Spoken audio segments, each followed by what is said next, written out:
নমস্কার, স্যান্দল টিভিতে স্বাগত। সঙ্গে রয়েছি আমি মণিদীপা। চলে যাচ্ছি বিস্তারিত সংবাদে। পশ্চিম ত্রিপুরা লোকসভা আসনের জন্য মনোনয়নপত্র জমা দেওয়ার সময়সীমা শেষ হয় বুধবার। পশ্চিম আসনের জন্য মোট মনোনয়নপত্র জমা পড়ে 9টি।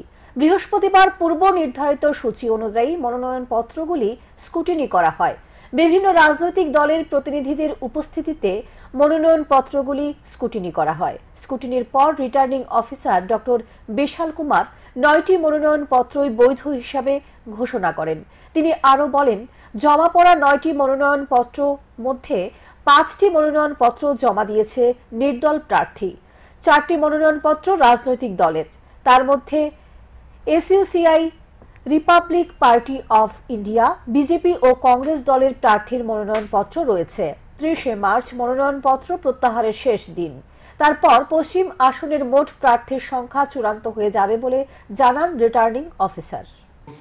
टोटल जो नॉमिनेशन सबमिट हुए हैं वेस्ट त्रिपुरा लोकसभा कॉन्स्टिट्यूंसी के लिए टोटल 9 नॉमिनेशन सबमिट हुए हैं और आफ्टर स्क्रूटनी 9 के 9 नॉमिनेशन वैलिड पाए गए हैं।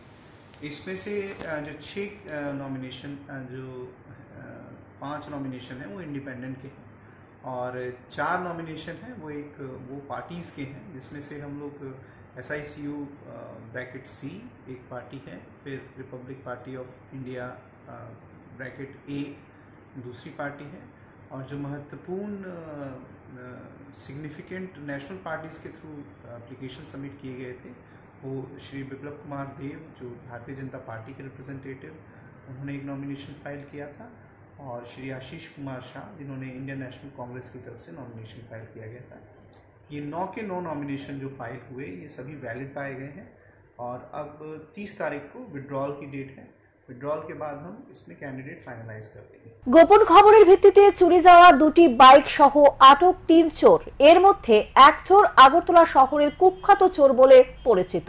তার নাম টোটন দাস, বাড়ি ক্যাম্পের বাজার এলাকায়। ঘটনার বিবরণে জানা যায়, গত 26শে মার্চ মহারাজগঞ্জ বাজার এলাকা থেকে প্রসেনজিৎ দাস নামে এক যুবকের বাইক চুরি হয়ে যায়। তারপর মহারাজগঞ্জ ফাঁড়িতে একটি মামলা করা হয়। পুলিশ তদন্তে নেমে সিসি ক্যামেরার রেকর্ড সংগ্রহ করে ক্যাম্পের বাজার এলাকা টোটন দাস নামে কুখ্যাত চোরকে আটক করে। তাকে জিজ্ঞাসাবাদ করার পর রুবেল হোসেন এবং বিশ্বজিৎ সাহা নামে দুজন সহযোগী চোরকে আটক করে পুলিশ। তাদের জিজ্ঞাসাবাদ করে জানতে পারে আগরতলায় রেল স্টেশনে তারা প্রমজিৎ দাসের বাইক সহ ভুতুরিয়া এলাকা থেকে একটি বাইক চুরি করে রেখেছে। পুলিশ জানায় 2টি বাইক মালিকদের হাতে তুলে দেওয়া হবে। পুলিশ কুখ্যাত টোটনের কাছ থেকে একটি চাবি উদ্ধার করেছে। এই চাবিটি দিয়ে অভিযুক্ত প্রমজিতের বাইকটি চুরি করেছিল। পুলিশ তাদের রিমান্ড চেয়ে আদালতে তুলবে। পুলিশের ধারণা তাদের সাথে আরো অনেকেই জড়িত রয়েছে। গত 26 তারিখে আমাদের এখানে একটা কমপ্লেন আসে যে একজন প্রমজিৎ দাস, বাড়ি খোয়াই, উনি মাস্টার, এখানে ভাড়া থাকেন আগরতলাতে। আমাদের এখানে গুলবাজার এখান থেকে একটি স্প্লেন্ডার, সুপার স্প্লেন্ডার বাইক উনি রেখে বাজারে গেছেন। তখন এসে দেখে বাইকটা চুরি হয়ে গেছে সকাল অনুমান 10টা নাগাদ। তো এই খবরটা পাওয়ার পর গুলবাজার আউটপোস্টের ওসি এবং অন্যান্য স্টাফ মিলে ওখানে ক্লাবের যে পাশে বাড়ি সিসিটিভি ফুটেজ আছে ওটা দেখতে আমরা ওখান থেকে একজন লোককে আমরা ফটো দেখতে পাই যে বাইকটা নিয়ে গেছে। তো তার সম্বন্ধে খোঁজখবর নিয়ে দেখা গেছে তার নাম টোটন দাস, তার বাড়ি ক্যাম্পের বাজারে। সে এর আগেও অনেক কেসে অ্যারেস্ট হয়েছে বাইক চুরির কেসে। তখন তাকে আমরা সোর্স লাগিয়ে তাকে আমরা উঠিয়েছি। তাকে জিজ্ঞাসাবাদ করার পর সে তখন স্বীকার করে যে ওই বাইকটি, সুপার স্প্লেন্ডার বাইকটি সে চুরি করেছে। এবং মহারাজার বংশধররা গণতন্ত্রের আলখাল্লা পড়ে থানসার নাম নিয়ে শোষণ শুরু করেছে। বৃহস্পতিবার 3 বীরাঙ্গনা কুমারী মধুতি রূপশ্রী দেববর্মার শহীদান দিবসে শ্রদ্ধা জ্ঞাপন করে এই কথা বলেন বিরোধী দলনেতা জিতেন্দ্র চৌধুরী। তিনি বলেন, বিজেপির সাথে রাজ্যের একটি সাম্প্রদায়িক ও একনায়ক দল হাত ধরাধরি করে গণতান্ত্রিক ব্যবস্থার মধ্য দিয়েও মানুষকে শোষণ করার জন্য রাস্তায় নেমেছে। ত্রিপুরা রাজ্যের 1400 বছরের সামন্ত প্রভুরা শোষণ করেছে। এর নিদর্শন রয়েছে উজ্জয়ন্ত প্রাসাদ এবং নির্মহল। এই মহারাজারা আদিবাসী মায়ালে গিয়ে খাজনা চাইতেন। সেই মহারাজার বংশধররা গণতন্ত্রের আলখাল্লা পড়ে থানসা বা দফার নাম নিয়ে আজকে পুনরায় গণতান্ত্রিক ব্যবস্থার মধ্যেও তাদের সেই শোষণ আবার শুরু করেছে। বৃহস্পতিবার 3 বীরাঙ্গনা কুমারী মধুতি রূপশ্রী দেববর্মার শহীদান দিবসে শ্রদ্ধা জ্ঞাপন করে এই কথা বলেন বিরোধী দলনেতা জিতেন্দ্র চৌধুরী। রাজধানীর মেলার মাঠ স্থিত সিপিআইএম রাজ্য কার্যালয়ে সিপিআইএম কর্তৃক আয়োজিত শ্রদ্ধাঞ্জলি অনুষ্ঠানে শহীদ বীরাঙ্গনার প্রতি পুষ্পার্ঘ্য অর্পণ করে শ্রদ্ধা জানান উপস্থিত নেতৃত্ব। এই 3 বীরাঙ্গনা 1949 সালের 28শে মার্চ ত্রিপুরার বুকে সামন্ত রাজার শাসনে রাজ্যে প্রচলিত অমানবিক তিতুন প্রথার বিরুদ্ধে লড়াইয়ে অংশগ্রহণ করে শহীদ হয়েছিলেন।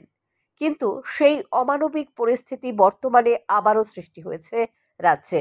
বিজেপির সাথে রাজ্যের একটি সাম্প্রদায়িক ও একনায়ক দল হাত ধরাধরি করে গণতান্ত্রিক ব্যবস্থার মধ্য দিয়েও মানুষকে শোষণ করার জন্য রাস্তায় নেমেছে এবং তারা আজকে গণতান্ত্রিক ব্যবস্থার ভোটেও দাঁড়াচ্ছে। তাই আসন্ন সর্বোচ্চ নির্বাচনে সামন্ত প্রভু বংশধরদের এবং তার সহযোগী কর্পোরেট লেহনকারী ভারতীয় জনতা পার্টিকে ঐক্যবদ্ধভাবে হারাতে হবে বলে জানান জিতেন্দ্র চৌধুরী। আজকের এই দিনে 1949 খ্রিস্টাব্দে আজ থেকে 75 বছর আগে ত্রিপুরাজ্যের সামন্ত শাসনের শেষ লগ্নে সামন্তবাদের বিরুদ্ধে লড়াই করতে গিয়ে এবং রাজ্যে গণতন্ত্র প্রতিষ্ঠার সংগ্রামে খোয়াইয়ের পদ্মবিলে 3 বীরাঙ্গনা কুমারী মধুতি রূপশ্রী এই রাজ্যে প্রথম শহীদানের যে তারা আত্মবলিদান দিয়েছেন। আমরা সারা রাজ্যব্যাপী কুমারী মধুতি রূপশ্রীকে স্মরণ করছি। শুধু কোনো একটা আন্দোলনে তাদের আত্মবলিদান দেওয়ার জন্য তা নয়, ত্রিপুরাজ্যে প্রায় 1400 বছরের সামন্ত শাসন। এদিকে কুমারী মধুতি রূপশ্রী দেববর্মার 75তম শহীদান দিবসের আহ্বানে সারা ভারত গণতান্ত্রিক নারী সমিতি সদর মহকুমার কমিটির পক্ষ থেকে এক কর্মসূচির আয়োজন করা হয়। রাজধানীর টিআরটিসির সামনে থেকে এই কর্মসূচির মাধ্যমে আসন্ন লোকসভা এবং 7 রামনগর বিধানসভার উপনির্বাচনে বাম ধর্ম নিরপেক্ষ দল সমর্থিত প্রার্থীদের বিপুল ভোটে জয়যুক্ত করার জন্য এক মিছিলের আয়োজন করা হয়। উপস্থিত ছিলেন সারা ভারত গণতান্ত্রিক নারী সমিতির নেত্রী রমা দাস। তিনি বলেন, রাজ্যে গণতন্ত্র আক্রান্ত, বিপন্ন সাধারণ মানুষের জীবন যাপন, দেশের সংবিধান পদদলিত, মানুষের মৌলিক অধিকার কেড়ে নেওয়ার জন্য চেষ্টা করছে। আর এই পরিস্থিতি যে বিজেপি সরকারের কারণে সৃষ্টি হয়েছে, তাদের আসন্ন লোকসভা এবং উপনির্বাচনে একটিও ভোট না দেওয়ার জন্য আহ্বান জানান তিনি আরও বলেন, নারীদের উপর নির্যাতন বেড়েই চলেছে, সরকারের এদিকে কোনো ধরনের ভূমিকা নেই। তাই এই বিজেপি সরকারকে দেশের ক্ষমতা থেকে সরাতে হবে। ত্রিপুরার 2টি লোকসভা আসনে এবং 7 রামনগর বিধানসভা কেন্দ্রের উপনির্বাচনে ইন্ডিয়া জোটের মনোনীত প্রার্থীদের জয়যুক্ত করার জন্য আহ্বান জানান রমা দাস। কুমারী মধুতি শহীদান দিবসের আজকে 75তম বছর। এই দিনে আমরা সারা রাজ্যে প্রোগ্রাম গ্রহণ করেছি।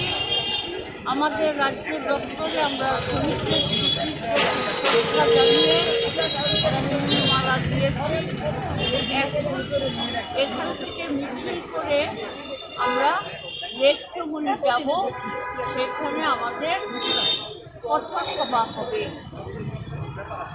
আমরা আজকের দিনে আওয়াজ তুলব যে গণতন্ত্র প্রতিষ্ঠার জন্য কুমারী মধুতি লড়াই করেছিলেন। এদিন মিছিলটি শহরের বিভিন্ন পথ পরিক্রমা করে। শান্তন টিভি। 7 রামনগর বিধানসভা কেন্দ্রের উপনির্বাচনের জন্য অস্থায়ী প্রধান কার্যালয় তৈরি করা হয়েছে। বৃহস্পতিবার কৃষ্ণনগর ম্যাগনেট ক্লাব সংলগ্ন এলাকায় এই নির্বাচনী কার্যালয়ের উদ্বোধন হয়।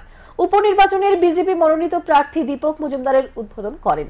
সংবাদ মাধ্যমকে এক সাক্ষাৎকারে প্রার্থী জানান, আসন্ন উপনির্বাচনে নির্বাচনী সমস্ত কাজ এই কার্যালয় থেকে চলবে। আখড়া এলাকায় আরও একটি নির্বাচনী কার্যালয় করা হবে এবং সমস্ত নির্বাচনী প্রচারের কাজ এখান থেকেই চলবে বলে জানান প্রার্থী আরও বলেন, ভারতীয় জনতা পার্টি সারা বছরই মানুষের সাথে যোগাযোগ রাখে। আসন্ন নির্বাচনে এলাকা থেকে মানুষের সমর্থন নিয়ে তিনি জয়যুক্ত হবে বলে আশা ব্যক্ত করেন।